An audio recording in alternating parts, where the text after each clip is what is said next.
Good evening, and thank you for coming. My name is James, and I'm the Humane Educator for the Animal Rights Foundation of Florida.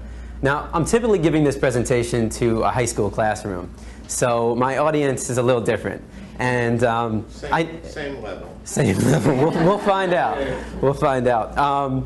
So I pretty much know my audience. I can pretty much guarantee that 99% of the kids in the class are eating meat, dairy, and eggs. And there might be one or two kids who are vegetarian, but it's a very rare occasion where you'll get a kid who is vegan. When I speak to adults, it's a little different. I don't quite know my audience as well. So I want to get to know you. So here's what I want everybody to do. I want everybody to please stand up.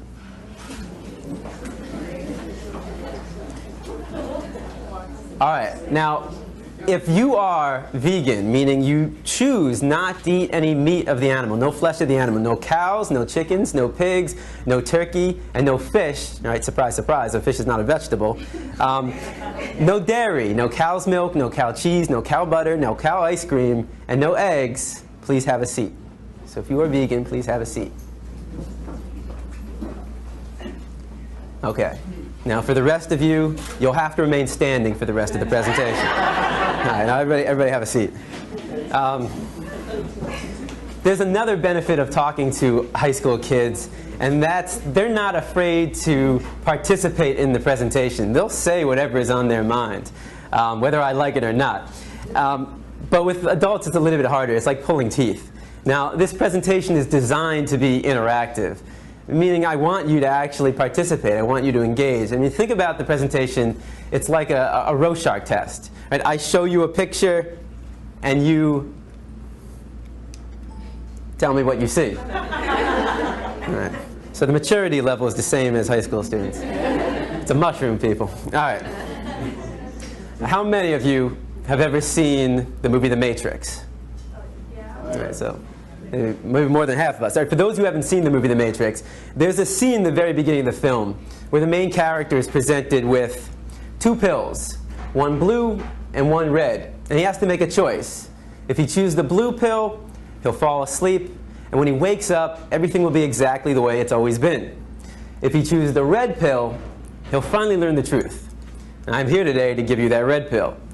But let me make this very clear to you. I'm not here to tell you what to do. I'm not here to tell you how to think, how to feel, and I'm certainly not here to tell you what to eat. I'm simply here to provide you with information. Now, what you do with that information is solely up to you. So, what does the matrix look like? Let me show you. Now, despite what you might be thinking, these two circles are not equal. I repeat, these two circles are not equal. One is, in fact, larger than the other. What I need you to do is determine which one that is. So, please raise your hand if you believe the blue circle is larger than the red. All right. Please raise your hand if you believe the red circle is larger than the blue. All right, very good. Now, before I said anything about these two circles, what was your first instinct? Equal, right? Because they look equal. And the reason why they look equal is because, in fact, they are equal. These two circles are identical. Yet I got just about every one of you to raise your hand and say that they're not. So what do we learn? That you can be manipulated like that to believe in something that goes against your natural instincts. Just imagine as a child you're taught that the blue circle is larger than the red. If you say it enough times, you convince yourself that's the truth. If you're told the lie enough times, it becomes part of your reality. And if enough people are taught that lie, that the blue circle is larger than the red, well, now it becomes part of the culture. And if that culture then passes that misinformation along to the next generation, well, now it becomes tradition. And what we have to remember is that just because we have a tradition doesn't mean it's morally acceptable. Tradition and morality are not always the same. I mean, can you think of any traditions that we once had in the United States of America that we no longer have? That today we think back and that was immoral? Slavery, right? Less than 200 years ago. And that was a tradition. So the traditions we have today doesn't necessarily mean they're morally acceptable. And as we evolve as a culture, so do our traditions. Now, The Matrix is a story. It's a story. When told enough times to enough people, it becomes part of that culture. It becomes the tradition. And this story is being told over and over every day. In fact, if you believe the image on the carton is where you're getting your milk from, you're deceiving yourself. This is a fantasy. It only exists in your head. It's a blue pill fed to you by the industry to get you to buy their product. This is the matrix, the lie we tell ourselves about where our food is coming from. The reality is far more disturbing. 90 to 95% of the milk, the meat, and the eggs that we consume in the United States are coming from these conditions. Now, this is called factory farming. This is where you take thousands of hens, pigs, and cows, you can find them into warehouses. In fact, every year in the United States, 10 billion, right? 10 billion cows, pigs, and chickens are being slaughtered for food. So what that works out to be is that every second in the United States, 300 animals are killed, just like that. So 300, 600, 900, 1,200. By the time I'm done talking today, there'll be over 1 million animals that have been slaughtered. And most of us don't even blink an eye. I mean, how is it possible that in the United States of America we can slaughter 300 animals every second and not question that? Because of the story we've been told. The story justifies the action. If you say it enough times, you actually convince yourself that's the truth. How many of you were taught as a child you need to eat meat to get protein? I mean, I know I was. How many of you were taught you need to drink cow's milk to get strong bones? Not dog milk, not chimpanzee milk, not elephant milk, not rhino milk, not hippo milk, not tiger milk, not lion milk, not giraffe milk, not elephant milk. Did I say that already? I think you get the point. Not even our own mother's milk, but we need to drink cow's milk to get strong bones. The absurdity of drinking the milk from any other species and any other being besides our own mother, when it's said enough times, loses its absurdness. So all we're going to do today is find out if the Matrix is telling the truth. Now, the first thing we've been taught is that our diet is natural. You know, we eat meat, dairy, and eggs, so therefore it must be natural. So let's find out. Now, you have two images on the wall. All right, again, remember the Rorschach test. You have two images on the wall. I want you to tell me all the thoughts that come to mind when you see the image on the left. And don't be afraid to scream out. Nobody's going to get sent to the principal. What do you see? Fresh, yum, sweet, right? If I came into the room with a basket of strawberries that looked just like that, organic, and I put him on the chair right here, now what would be your thoughts? Okay, same thoughts. What would you think if one of us got up and started chewing on the strawberries? Maybe we'd want to join in. If I come into the room with a basket of strawberries, how many of your mouth starts to salivate? Your mouth starts to water? If I take a strawberry and I put it under your nose, what do you smell? If I take a knife and I slice that strawberry in half and put that under your nose, now what do you smell? Notice how all the sensations remain the same. You see a strawberry and it looks like a strawberry. You smell a strawberry and it smells like a strawberry. And you take a bite out of a strawberry and surprise, surprise, it tastes like a strawberry. Exactly, it's a strawberry. But what thoughts come to mind when you see the image on the right? Cute. It's kind of a rigged audience. You're in a vegan restaurant. But you know, when I go to a classroom, you know, half the response, you'll get half the kids who say, "Oh, cute, animal, pig, Wilbur, babe." So half the class will see an animal, and the other half of the class will see bacon, sausage, ham, pig, sweet pork, and hot dog. They'll see a food. It's one or the other. You're either seeing an animal or you're seeing food. Now, what would happen if I took one of the pigs living, brought him into the room right here, and put him right in front of you? Does that change it? Now what do we see? And I mean, what would we think if one of us got up and started chewing on the pig? Not very normal. If I come into the room with a pig under my arm, how many of your mouth starts to salivate? Right? If I take a pig and I put it under your nose, what do you smell? You smell a pig. Just like if I took a dog and put it under your nose, you smell a dog. A cat, you smell a cat. If I took a knife and I sliced that pig in half and put that under your nose, now what do you smell? You smell the stench of death. You smell a rotting corpse, bacteria, decomposing flesh. You see, there's a process involved, and I'm here today to show you that process of how you convert this animal into this product. Why should it be kept a secret? Why should we not know what we're participating in and what we're putting in our body? Now, let's make the situation slightly more realistic. If I were to put a pig on this side of the room living and a butcher's knife on the side of that room, I mean, how many people would be willing to pick up the knife and take the life of that animal? It's very rare, right? And if somebody did that, that's all right, but how many people in this room would try to stop that person from doing that, right? Would we try that? Yeah. Of course. That's compassion. I mean, that is the greatest quality of the human race. There's no other species on this planet that has that level of compassion to extend to all living beings. But if you would stop somebody from killing a pig in front of you, and then go home and have this for breakfast, well, that's called hypocrisy. You know, just because it comes in a nice, neat package all dressed up in your supermarket, just because you didn't take the knife and shove it through their jugular, just because you didn't get blood on your clothes, and just because you didn't hear their screams doesn't mean you didn't participate in the killing. Every time we buy this product, we are supporting somebody else doing what we ourselves wouldn't want to do, what we ourselves wouldn't want to see, and what we ourselves wouldn't want to hear. Now, if you still see bacon sauce in the hand when I bring a pig into the room, what happens when I change it to...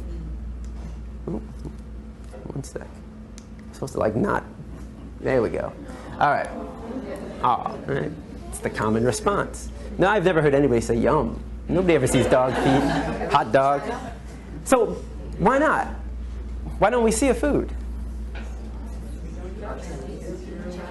Well, we've been accustomed to view this animal as our pet. I mean, how many of you have a dog or a cat, right? How many of you have a pig? Not so much.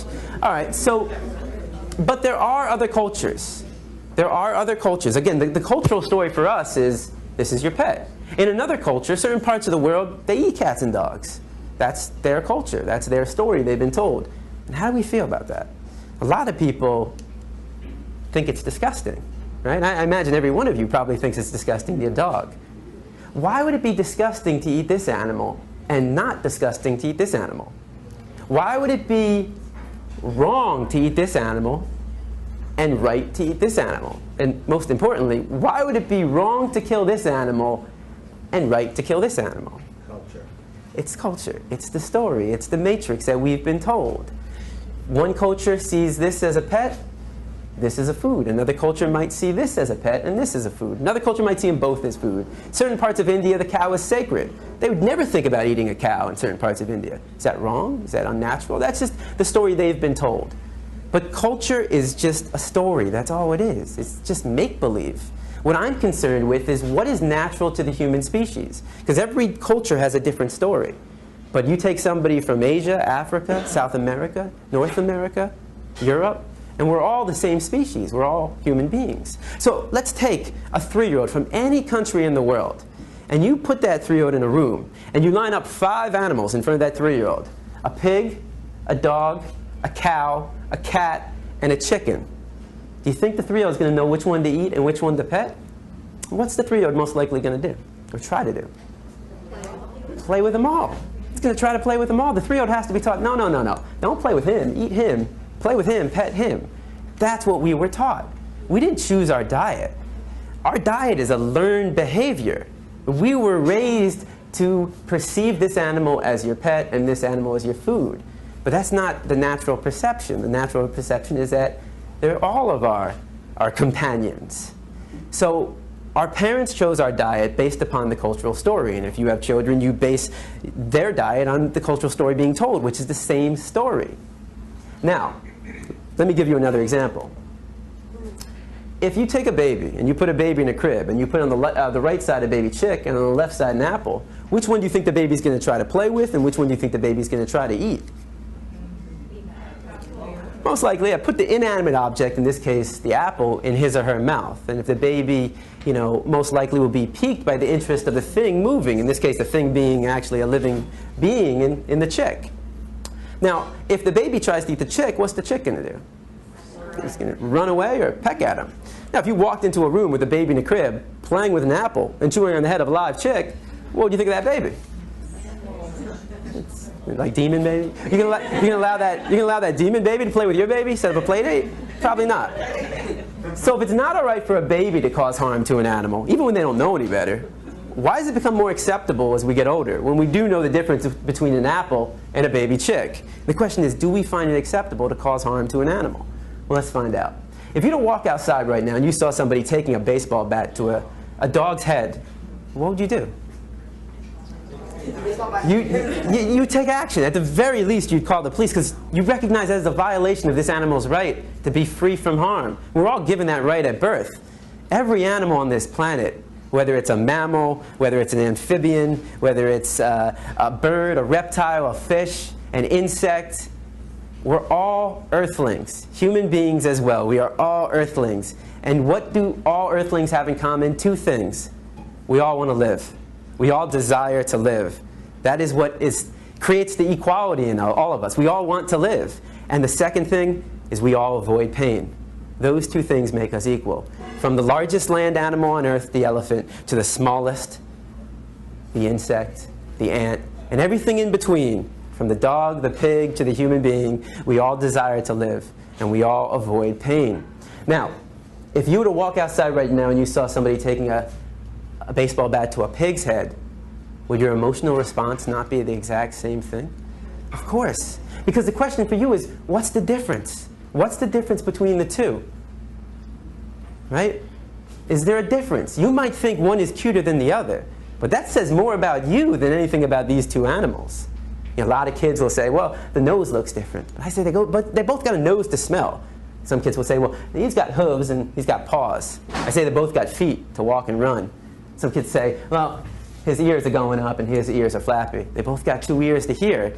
They both got two eyes to see. They both got a heart to beat and a mind to think. And the reason why we would take action for both of them is because we recognize the equality between them and not the difference. Any difference is insignificant. The similarities, though, are striking. We know they're equal, yet every time we sit down for a meal, we create that separation. We create that inequality. It's just like we knew the two circles were equal, red and blue, but all it takes is somebody to tell you a story. Now, what we most importantly recognize is that all animals have feelings. But how do we know? I mean, how do we really know? How do we even know that humans have feelings? Well, I mean, of these feelings, what's most important to you? Happiness, right? How do you know if somebody's happy? If I said to you right now, this is the happiest moment in my life, would you believe me? Hopefully not, no offense. So, how are you going to tell if somebody's happy?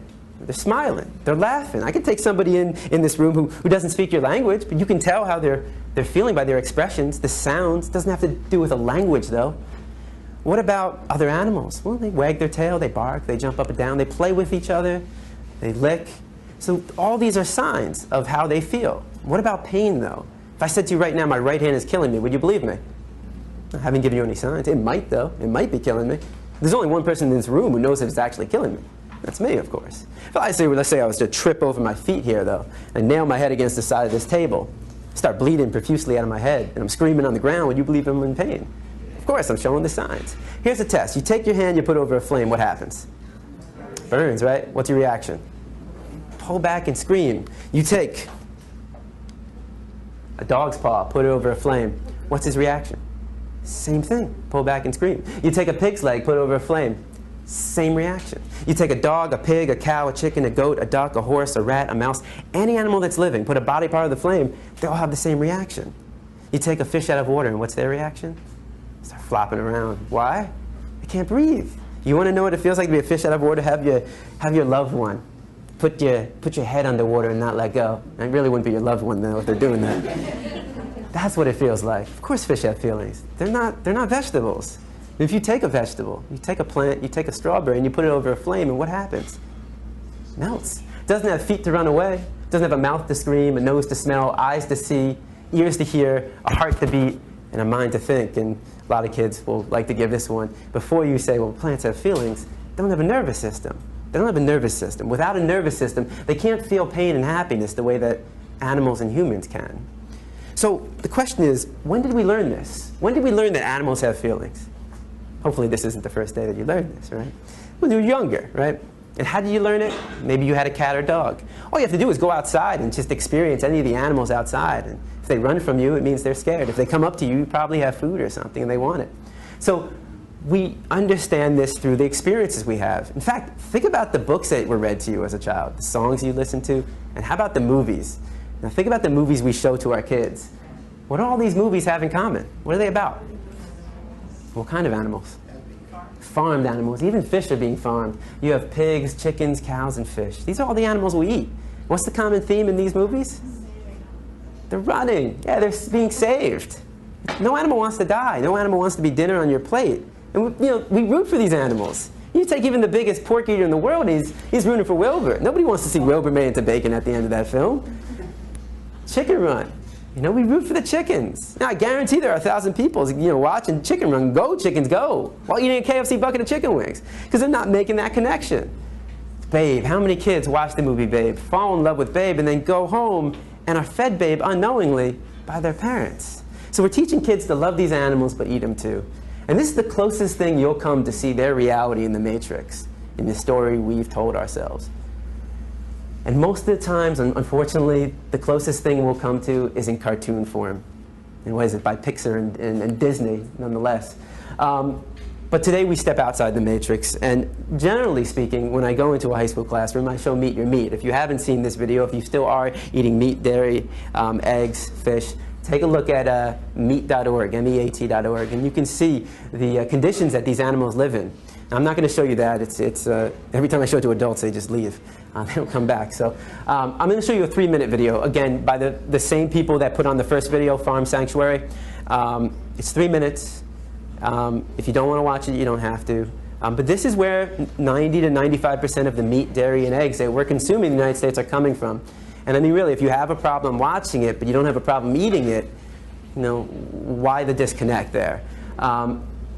But this isn't just about animal rights. This is also a health issue, and that's the second part of the presentation we'll talk about after the video. The question is, do these animals look healthy? Do the conditions they're living in look healthy? Because if the animals don't look healthy to you, why would you want to put a sick animal into your body? One last thing before I show the video. A lot of people say, well, what about milk? There doesn't seem to be any harm in raising cows for milk. Notice the very first scene in this video of the dairy cows, and you're going to actually see a cow giving birth, and notice what happens to her calf, and notice her response.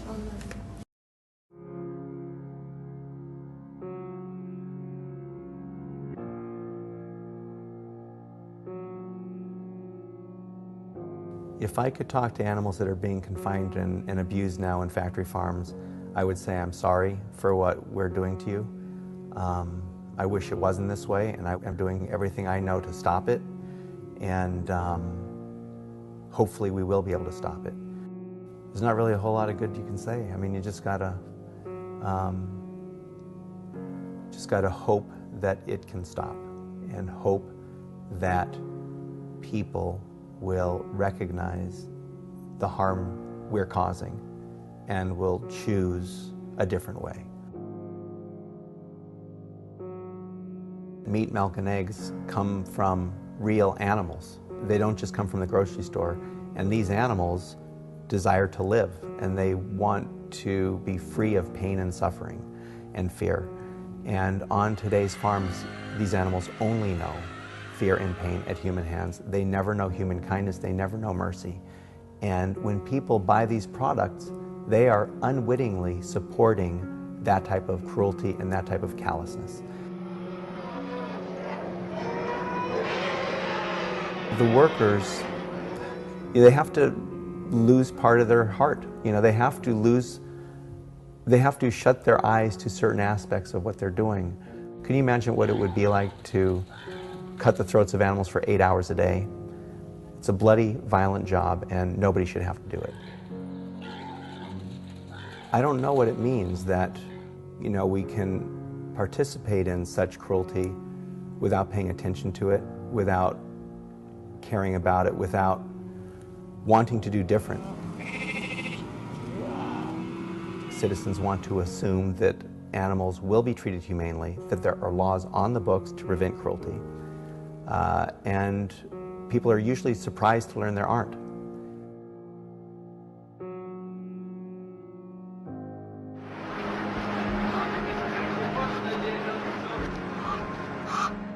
If people looked at what was happening, they'd be appalled. Most people would not support the type of abuse that has become common on factory farms.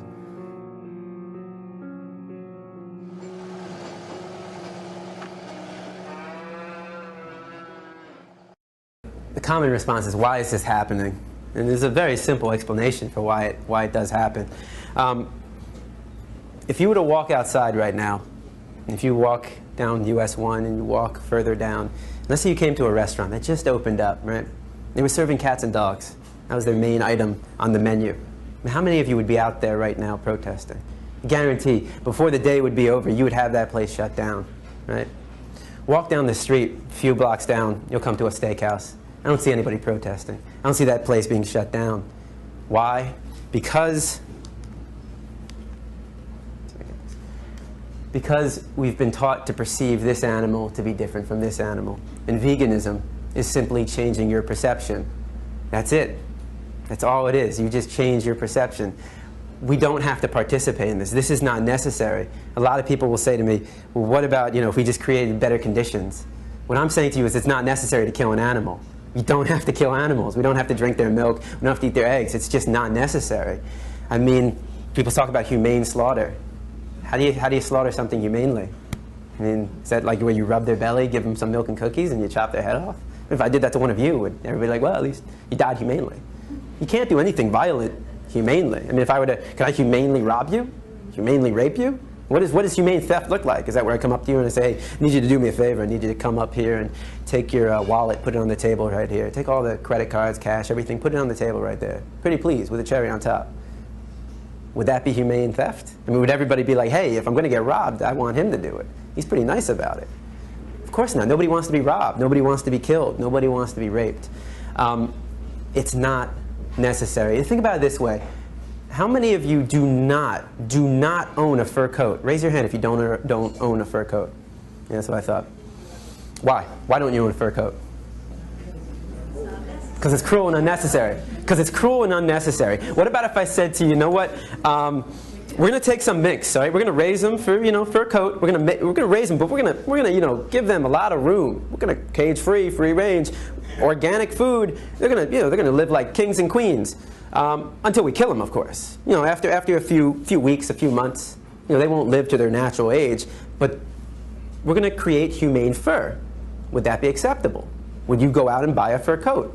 No, because it's not necessary. A fur coat is not necessary, especially here in Florida, but it's not necessary anywhere.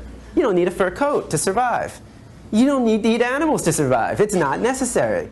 It's just sugarcoating something, humane slaughter. So let's take a look at what we are participating in. This is a battery cage, all right? It's literally the size of a milk crate, just like this.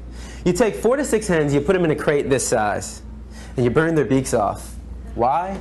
Because in these conditions, they become aggressive. It'd be like if I took everybody in the first and second row, put you in that corner, and sealed it off. Kept you there for, 48 hours straight. I guarantee you're not going to remain friends for that long. You want more space. So they're denied the ability to do what's natural to them, spread their wings, forage.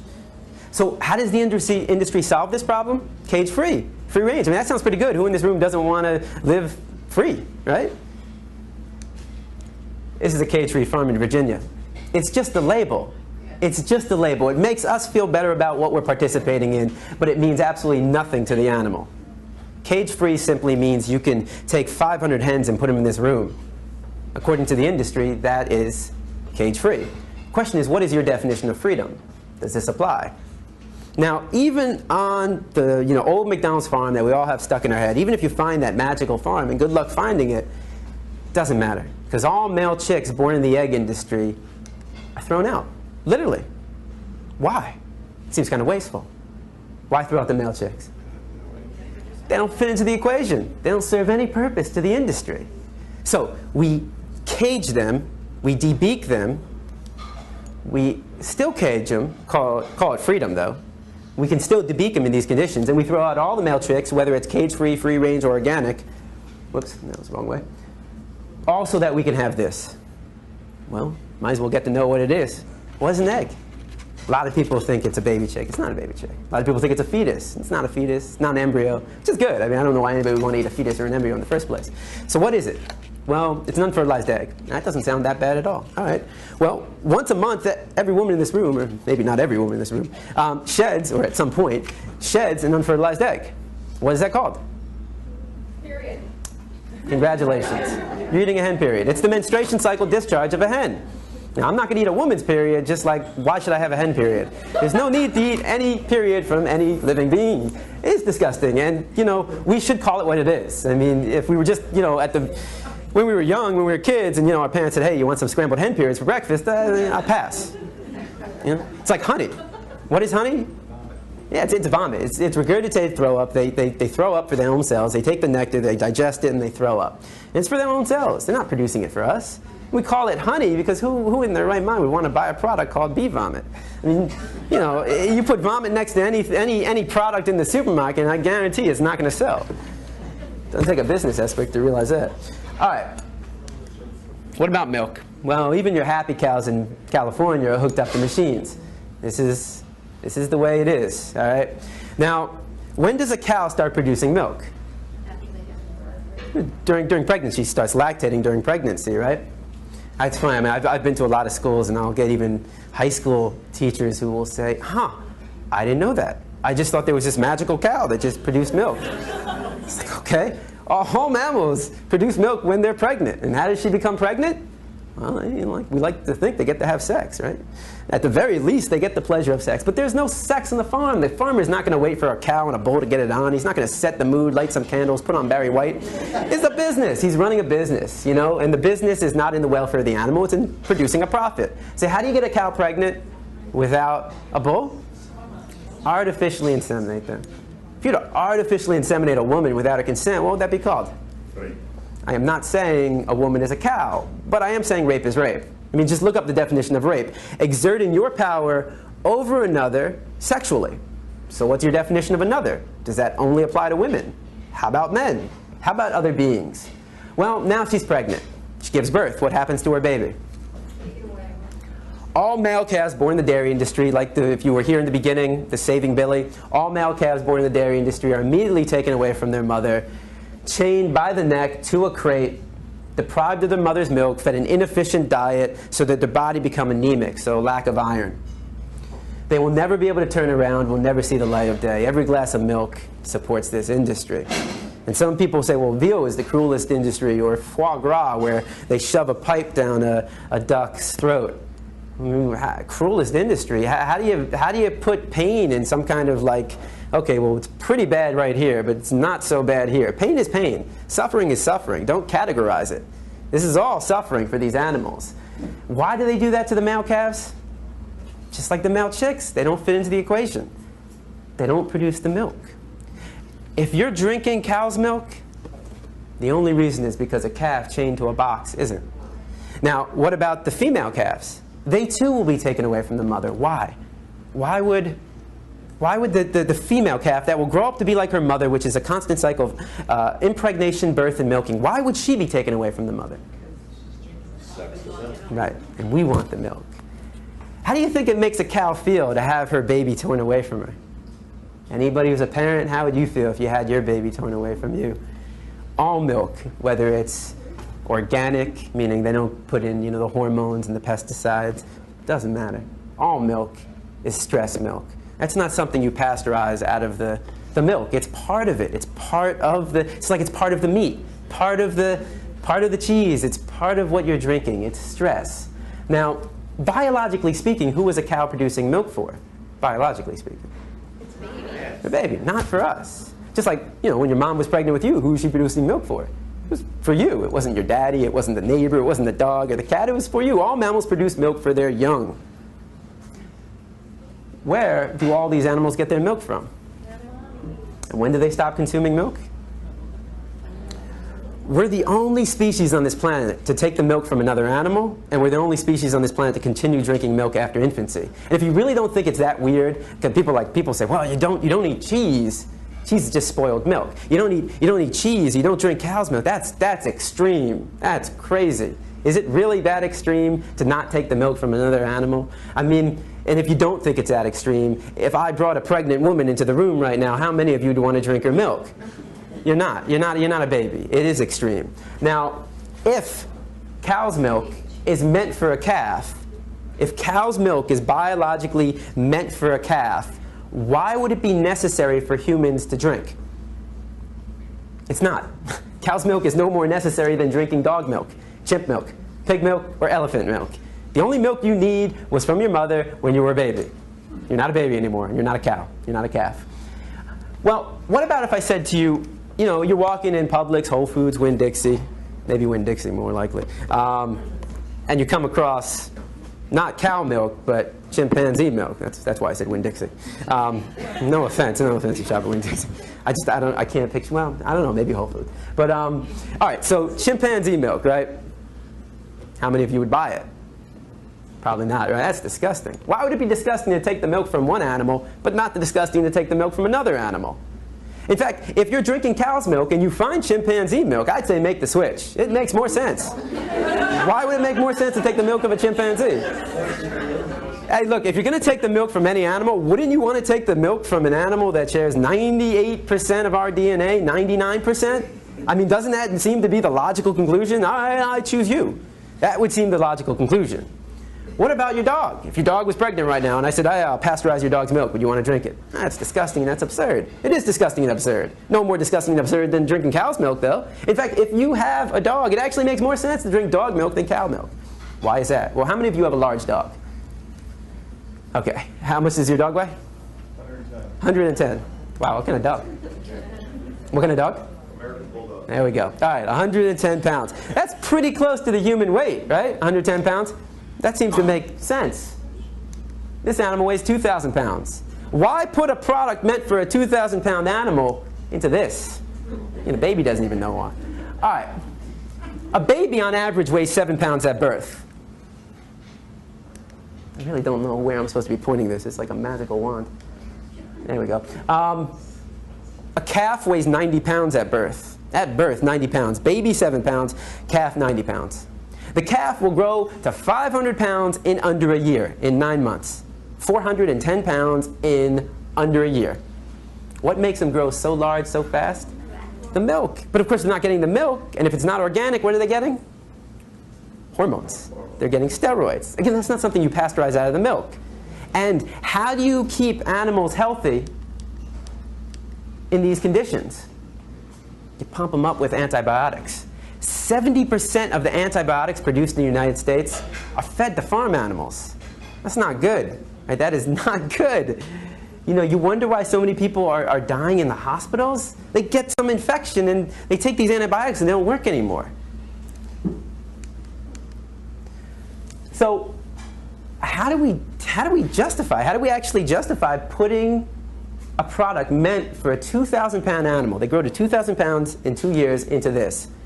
Well, the story. Once again, the story justifies the action. Say it enough times, you convince yourself it's the truth. Every story has an author. Who is the author of this story? Dairy. Right. And what is the ultimate goal of the dairy industry? I mean, why would the dairy industry be some holier-than-thou company? I mean, if I said to you, cigarettes, it does a body good, you'd probably say I work for the cigarette company, right? And none of us would believe that. But why believe this? And if you believe that milk does a body good, why would 75% of the human population be lactose intolerant? Do you know what that means? That means 3 out of every 4 people on this planet, when they drink milk, they suffer from one of these symptoms. Diarrhea, stomachache, gassiness, bloated, ear infection, excess mucus. And that's normal. If you suffer from any of these symptoms, stop drinking cow's milk. Your body's trying to talk to you. Your body's saying, look, I can't do it anymore. Stop. Listen to your body. Your body knows best. Of course, the dairy industry will come up with a new product called, what, lactate? They put the enzyme. You see, the reason why most people are lactose intolerant is because all mammals, and human beings are mammals, have an enzyme known as lactase. Put an A right there. That enzyme breaks down the sugar known as lactose. As we mature, we lose that enzyme. So it's normal to be lactose intolerant. But of course, the dairy industry starts injecting the enzyme into it. That's not normal. That's not natural. And again, you're going against what your body is telling you. The dairy industry says, listen to us. We know better than your body. They don't. Your body knows best. You are your best doctor. But it must be good for kids, though, right? I mean, because every school I've been into, elementary, middle, and high school, is all one product being served. What product is that? Milk. Well, what's the #1 cause of food allergies among infants and children? Anybody want to take a wild guess? No shit. All right, so if most people on this planet can't consume milk, and most children and infants, if they have an allergy, it's from milk, cow's milk, and not peanuts, but cow's milk. Why again are we drinking this? What have we been told? Drink milk, get strong bones. Does a body good. What does a body good? Calcium does a body good. The question is this the best source of calcium? Let's find out. Countries that consume the most milk. What countries drink the most milk? US. I go into classrooms and you get kids being like, Florida. All No, Norway would be on this list as well. What is osteoporosis? It's a loss of bone density. It's literally weak bones. Remember what you've been taught. Drink cow's milk, get strong bones. What countries have the highest rate of osteoporosis? All right, well, either it's just a random coincidence or there's more to it. The more to it is this. Any product that comes from an animal has animal protein. That makes sense. Animal product, animal protein. Well, that animal protein, you know, protein is the amino acids, the building blocks of protein. Those amino acids, which are good, unfortunately, though, they're high in sulfur. So you want amino acids, but the problem with animal protein is that those amino acids are high in sulfur. When you put that in your body becomes acidic. You're making your body acidic, and your body's not meant to be acidic. It's meant to be alkaline, right? The pH balance is going lower than what it should be. So how does your body compensate? Well, they have to neutralize the acidity. So what do? They start releasing calcium from the bones. So the more cow's milk you drink, according to these statistics, the weaker your bones can actually become. The more animal protein you eat, the weaker your bones can actually become. In fact, if you look at countries in Africa and Asia, they don't suffer from very high rates of osteoporosis. They also don't drink very much cow's milk, if none at all, and they also don't eat as much animal protein. Now, kids will say, yeah, but wait a second, what do I put on my cereal? Problem solved. You're dying for you the chance to diagnose them. That's not the problem. Right. It's because this information isn't out. I mean, it's out there, but people aren't being taught it. And this is, you know, this is basically the alternative perspective. And, you know, you can do your own research and find out if what I'm saying is valid or not. But, I mean, you can go with these alternative milks. And a lot of people are like fake meats and fake milks. No, they're not fake. They're real, right? These are real products, and they come from plants. You have the soy milk, the almond milk, rice milk, coconut milk, oat milk. You can do hemp milk, high in protein. So these are alternatives that you can do. And I know you've all heard of a taste test, right? Well, let's do a health test, all right? So here we have the milk that comes from an animal, and here we have the milk that comes from a plant, a soybean. All right, there is 150 milligrams of calcium per half a glass in your cow's milk. How many do you think is in your soy milk? It's the same. It's 150. It's the exact same in a half glass. All right, so what's the difference? Well, this comes from an animal, and once again, animal protein can leach calcium out of the bones, and all animal products, meat, dairy, eggs, fish, is high in cholesterol. It has cholesterol, and your body naturally makes cholesterol. You don't need to put any more cholesterol in your body. So this has cholesterol. This doesn't. All plant products don't have any cholesterol. And all plant products, everything you see up here, everything you see over there on the table, fruits, vegetables, rice, beans, has fiber. Has fiber. So plants have fiber and no cholesterol. Animal products, no fiber and high in cholesterol. So again, let's do a health test.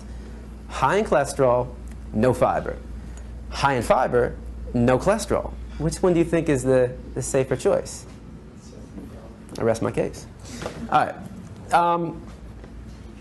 But you don't have to do this. I mean, human beings don't really need to drink anything besides water. I mean, that's really all we need to be drinking. And you can have your orange juice and your apple juice, but we just need water. Now, again, this is for the cereal. But you can get all your calcium from plants. I mean, just think about it. What is the largest and strongest land animal on Earth? An elephant. Weighs 10,000 pounds. You know what his diet consists of? That's it. I don't know if he's eating spinach, but it's his plants. It's plants. You're going to tell an elephant that his bones look a little weak? He needs to be drinking the milk of a cow? You get all your calcium from this. Now, a lot of people say to me, man, but you know what? I get it, but man, I love my cheese. I can't give up cheese. Look, I tell people this. If you're going to give up any product, give up dairy. Dairy is the worst. I mean, the greatest trick ever pulled was convincing people they need to drink milk. Dairy is the worst. In terms of the cruelty inflicted upon the animals, they suffer for a longer period of time, and it's just completely unnatural and unhealthy. It is unhealthy. And there's a reason why people love their cheese and their milk. It's meant to be addictive. I mean, just think about it. You know, it might be hard. I can't remember, but you know, when we were younger, most likely we were nursing from our mother, right? From her milk. It has to be addictive. The child has to want to have more. Why? Because this is the greatest growth spurt in their life. This is the greatest growth spurt that you ever had when you were a baby drinking your mother's milk. Same for all other animals. And as we get older, our parents, including the animal parents, wean their children off of it. So you're supposed to you're supposed to desire it. You're supposed to want it, and then you get weaned off of it. They're selling a product. It's addictive. It's addictive. It has a chemical called casomorphine. When you digest it, that chemical is released. Casomorphine. Morphine. It makes you giddy. It makes you want more. It makes your brain think, eat more, eat more. And your body is saying, I can't digest it properly. So you are addicted. And the first step to recovery is to acknowledge it. 68% of all diseases in the United States are diet-related. This is a government statistic. What that means is that, especially when I talk to a high school class where my audience is, 99% eating meat, dairy, and eggs, if you don't change your food choices, you might become part of the statistic. I mean, it's what, 3 out of every 5 people? This is a government statistic. In fact, what are the leading causes of death in the United States? What are the top 3? Cancer, heart disease, strokes. Diabetes is number 6. All right? Every 40 seconds, somebody suffers a stroke in the United States. All right? That's the American Stroke Association. The American Heart Association says that every 24 seconds, somebody suffers a heart attack in the United States.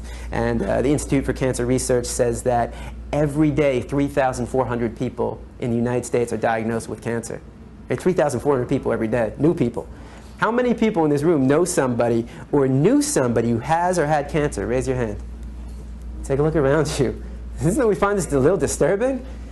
I mean, we might be living longer, but we're living longer with diseases that haven't been around, that they're more rampant than they ever have been. In fact, I've been reading that they say that the children today, the young generation today, will die at a younger age than their parents. Meaning that, if your parents live into 75, they might die at 70. And we're just going down. How is that possible? In fact, is the 68% coming from the image on the right or the left? Right. I mean, you ever heard of somebody suffering a heart attack because they ate too many fruits and vegetables? It's unheard of. A key to a healthy diet is a variety of foods and a variety of colors. How much variety do you really see? In fact, why is this causing most of the death and disease? Because despite what we've been told, despite what we've been taught, we look nothing like omnivores, biologically speaking. We don't look anything like carnivores. We look identical, biologically speaking, to our brother from another mother. We look like gorillas. We look like the great apes. We look like the horses, the cows, the giraffes, the elephants, the zebras. How so? Our teeth. Not my teeth, but canines. I love when people say, what about our canines? Really? You really think they're very sharp? I mean, if we had like sharp canines like our cats and dogs, I mean, if you really think you have canine teeth that are sharp, take a look at your cat or dog. I mean, would we be using knives and forks if we had these, right? We have more teeth. Why? We chew our food. Tonight when you're feeding your cat or dog, notice what they do. Limited chewing, mostly swallowing. Our jaw goes like this. We grind our food.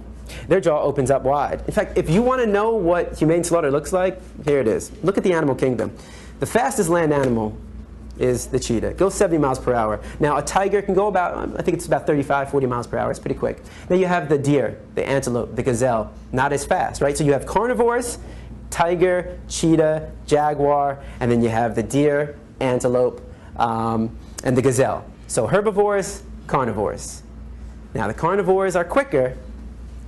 But what's the difference here? We got, on the right side, all right, I guess it would be your left side, the carnivores are all the track and field stars. Quick sprint, out of breath. They don't have very much endurance. On the left side, or again, the right side for you, this would be the herbivores, which don't have as much speed, but have more endurance. They are the cross-country runners. So what we like to assume, or maybe not we don't like to assume, but logic would say, okay, that the faster animal would always get his prey. But that's not the case. That's not the case because you have track and field versus cross country.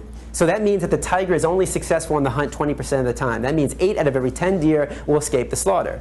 So what kind of deer will the tiger be able to capture? The sick, the weak, the injured, the lost, the old, the young. This animal weeds out the weak. We're not doing anything like that. In fact, if we were meant to be on top of the food chain, don't you think we would have some claws to rip through flesh? I mean, if I brought a pig into the room and asked you to kill the pig with your claws, the pig would probably enjoy it more than anything else. And this is perhaps most important. Your intestines, and Simba will be my representative. Small intestines, large intestines, also known as the colon, small and large. Now, your intestines combined, large and small, make up 10 times your body size, your body being your mouth to your anus, which is about 3 feet. And then multiply that by 10, and you have 30 feet of intestines in your stomach. And it's, from this wall through that door. 30 feet of intestines in your stomach. Carnivores, omnivores, it's about 3 to 6 times their body length. So let's say that Simba, it would be about, anywhere from 15 to 20 feet. 30 feet, 15 feet. Whose food gets traveled out quicker? Simba's, which is good, because you can call it bacon as much as you want, but once it's in your body, it's no longer bacon. It's decomposing flesh. It's bacteria. And it builds up, and they have, by the way, 10 times the amount of hydrochloric acid to break it down. So we don't even have the pH balance and the enzymes to break it down properly. So what happens? It leads to clogged arteries, which leads to heart disease, heart attacks, strokes, diabetes, high blood pressure, high cholesterol, and obesity. You ever heard of a tiger suffering from high blood pressure, high cholesterol, strokes, obesity? You know why these animals don't suffer from these diseases? Because they eat what's natural to their anatomy. When it comes to diet, we are the dumbest species on this planet. What do these two things have in common? Mercury. Mercury. In fact, there's a warning label. There's a warning label on fish. I don't know if you've ever seen it. You know what it says? Certain people shouldn't consume it, men or women. Pregnant women. All right. Hopefully it's not a pregnant man. All right. Pregnant nursing women, women who may become pregnant, young children should not eat the following fish, including tuna, because nearly all fish and seafood contain some amount of mercury, chemicals known to cause cancer, birth defects, and reproductive harm. What else does the government tell women not to consume when they're pregnant? Alcohol, cigarettes, and drugs. So basically, the government's saying, hey, look, if you're thinking about becoming pregnant, lay off the drugs for a little bit and stop eating fish. If it can do that much harm to a woman, why would anybody want to consume it? And I mean, do I really need to, say, at this point, do any one of us want to touch any food that comes from the sea? All you got to do is turn on the news, open up a newspaper, and what do you see? Oil spill. Why? Why would you want to put this? I mean, here's how it works. You take a small fish in the Gulf right now, right? Very, very small fish. That small fish is inevitably going to swallow some oil. It's going to swim further out, maybe miles away from the spill, and will get eaten by a larger fish. And then that larger fish is now contaminated and will swim out even further. And that larger fish will then get eaten by even larger fish. Now that even larger fish is contaminated with oil. And then we catch that even larger fish, and then we eat it. Cooking the animal is not going to get rid of the oil. It becomes part of the meat. So why do we consume it, though? Why do we consume, this flesh of an animal? What have we been told? You need to eat meat to get protein. Protein, right? But how many grams of protein are we supposed to get? Does anybody know? 5 to 1 kilogram of body weight. Okay, in terms of grams per day? It'd be about, World Health Organization says 40 to 50, about that. 40 would be for the average female adult, 50 would be for the average male adult. But it's funny how we don't tell that to kids. I mean, I only learned this recently myself too. I mean, going through my whole life and never really bothering to find out, and nobody ever bothered to tell me. It's like, saying, here, have the keys to my car, go, pick up some stuff from me, go get my groceries. But I didn't teach you how to drive the car. Teaching kids, you gotta eat it, but not teaching them how or how much.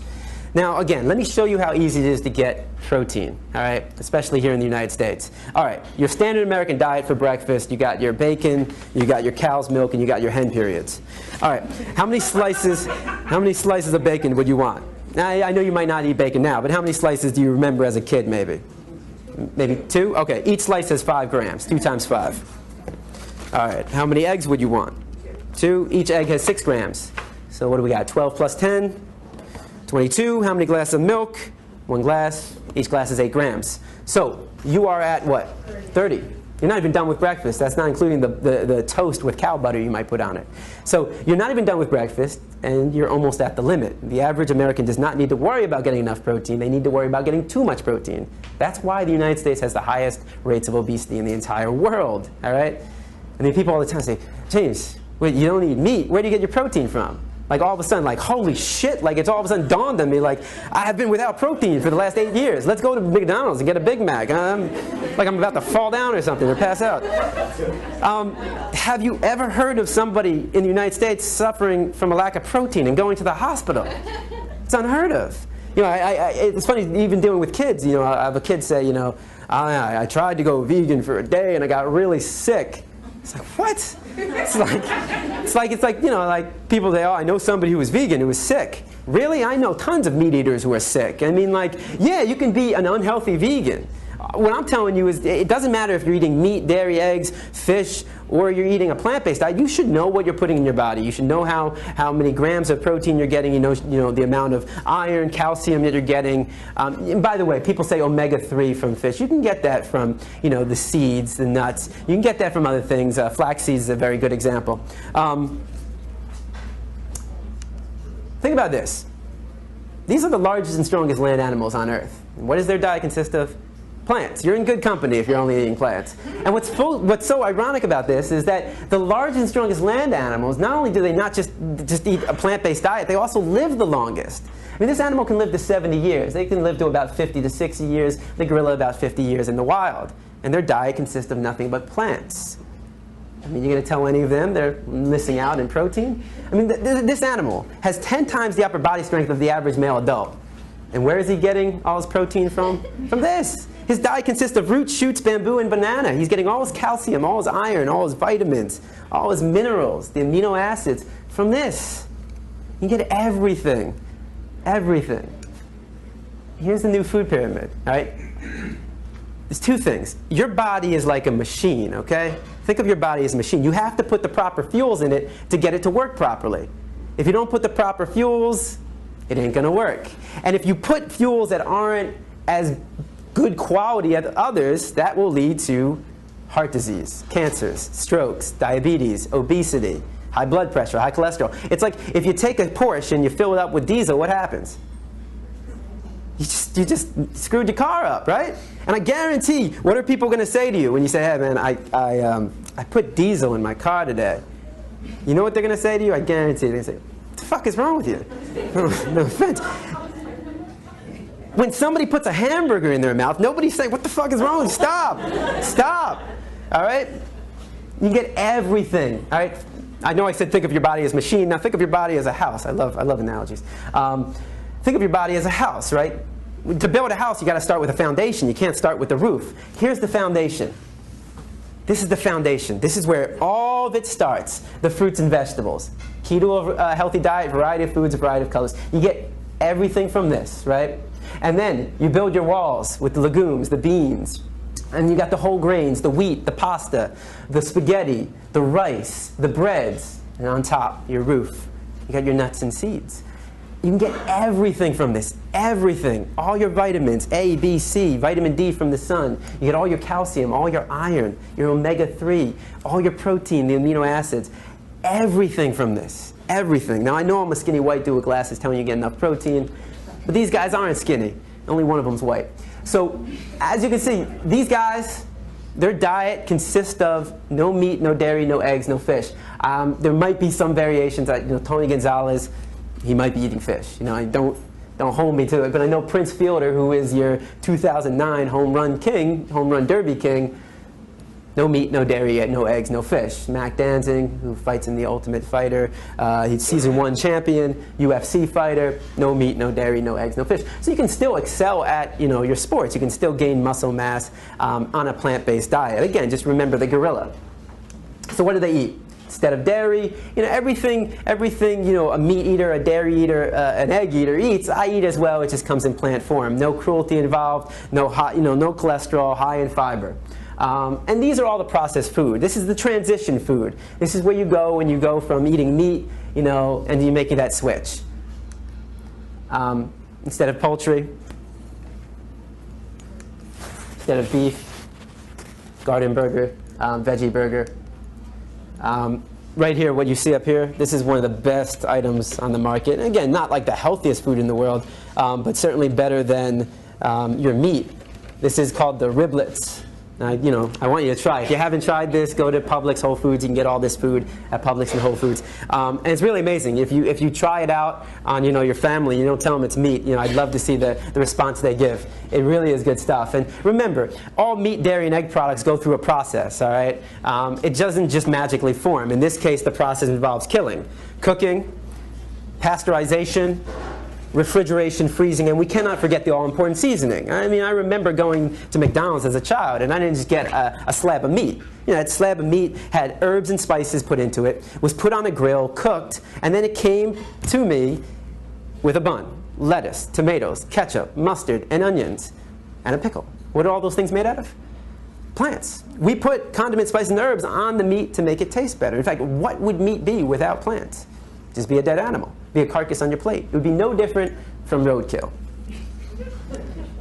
So the word of the day is vegan. And a vegan is somebody who chooses not to eat any meat, dairy, eggs, or fish. And again, how is this extreme? How is it extreme not to be drinking the milk of any other species? How is it extreme not to be eating hen periods? How is it extreme to not be participating in a system that unnecessarily kills animals?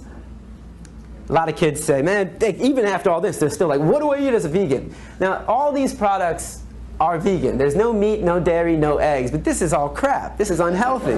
This is the junk food vegan. And you know, kids get all excited. All right, I'm going vegan. I eat just nothing but...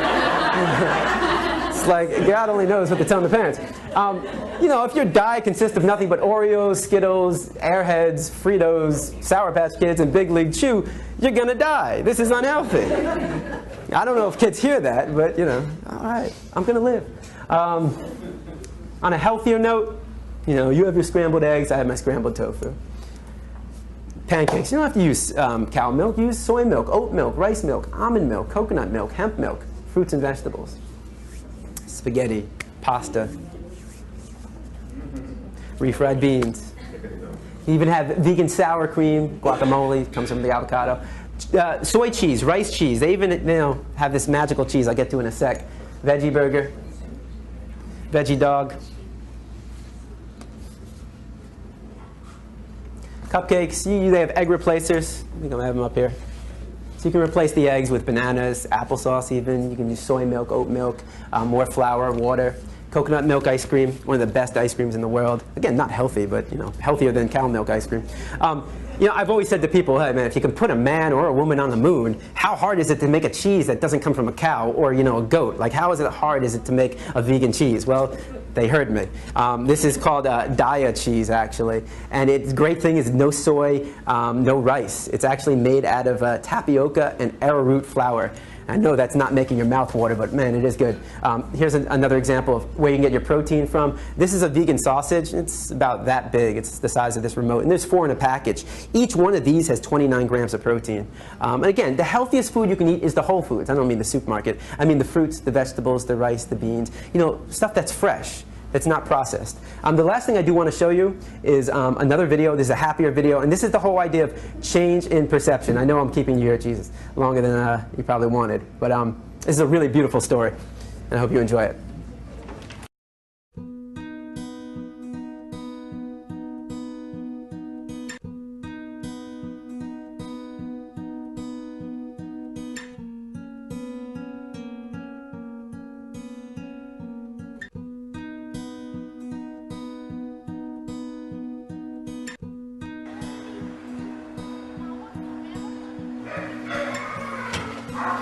Come on in.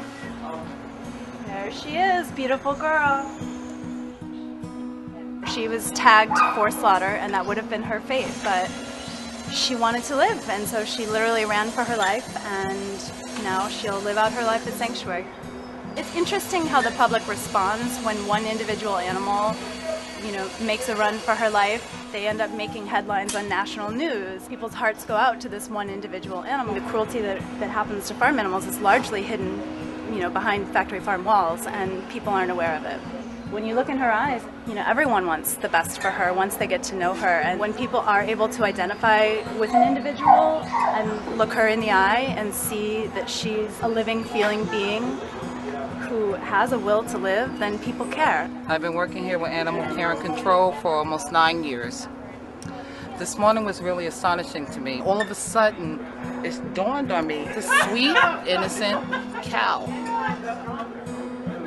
running away from being slaughtered. And I never even thought about it before, that something is actually being slaughtered and it's my ground beef and it's my dog on steak and stuff like that, and we've been eating this for years. I never pictured that face on that, and it hurt. I can't do that. I can't. So now we're gonna work on not eating me and my entire family, because I'm realizing that this is a life that was saved today. And with my family, we'll be saving a couple more. Thank you. She looks like she's about a year old. Absolutely beautiful Hereford. And those, unfortunately, are cows that they use for meat. She's most likely at a live market. And because they have a very strong will to live, like any living creature, she got loose. She had a will to live, and she did it. Hello. And where she's going now, she's going to have like cows of her own breed even. She's going to be so happy. When the trailer arrives, Yes. the cows in the herd will moo. Yeah, they will move moo. in a big line. Everybody lines up. They will start mooing to her to comfort her and to tell her that they're there, and she will moo back. Any animal, any creature has a strong will to live. She's an ambassador for all animals who are still suffering in slaughterhouses and on farms and who don't have such a lucky outcome. People love a happy ending, and it's happy.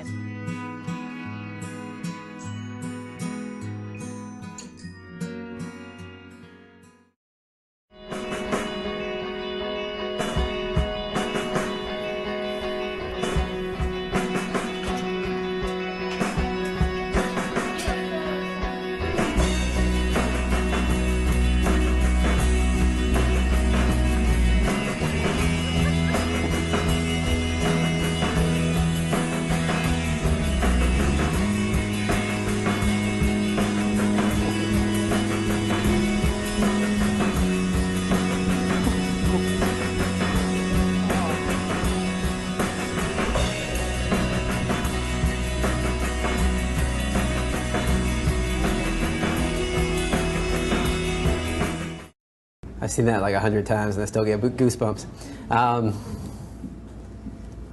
It's simple, you know, it's unnecessary. It doesn't have to be this way. You change your perception, you change the story. That's all it is. It's just the changing of the story, and you know, we can't wait for other people to do it. We have to do it ourselves. Every animal wants to live. Every animal wants to live, and no animal wants to experience pain. If you guys want more information, you can always email me at james@arf.org. You can visit our website for all of this information, arff.org. We're giving these presentations throughout the year. This is obviously every last Sunday of the month. I give these presentations here at Sublime, 5:30 to 6:30. I know we're gone over. But also, we go to juvenile detention centers, we go to high schools. We do many different presentations on different subjects as well. Right now I'm spending most of my time in camps. It's been very nice not to have to say, if you can hear my voice, clap once. Don't put that in your mouth or your ear. So yeah, if you want more information about what we do, all these presentations are free. They're all free. We give them free. So if you're interested in having a presentation at your school, if you're a teacher, at some community event that you might be running, we do everything. You know, it doesn't matter what it is. You know, birthday party, bar mitzvah, bat mitzvah, circumcision, maybe not the circumcision. All right. Also, I do want to say there's a lot of information out there. We have starter kits. We have Why Vegans, to talk about the ethical aspect of veganism. There's also, again, more information on the Animal Rights Foundation. This is a card. This has a list of all the veg-friendly restaurants in South Florida, Miami-Dade, Broward, and Palm Beach counties. Definitely take one of these. It's all out there on the table. This is my card as well. If you have any questions, you can come see me. If you did not print out the email, if you were on the Sublime list and you want $10 off tonight, it's only for the table. So yeah, I apologize for that, but it's for the table. So not everybody at the table gets it. It's just, or maybe no, you know what? I'm wrong. I'm totally wrong. It's for two. So it's if you have a group of 4 people, you get 2 of these. And thank you guys for listening. I hope you enjoyed it.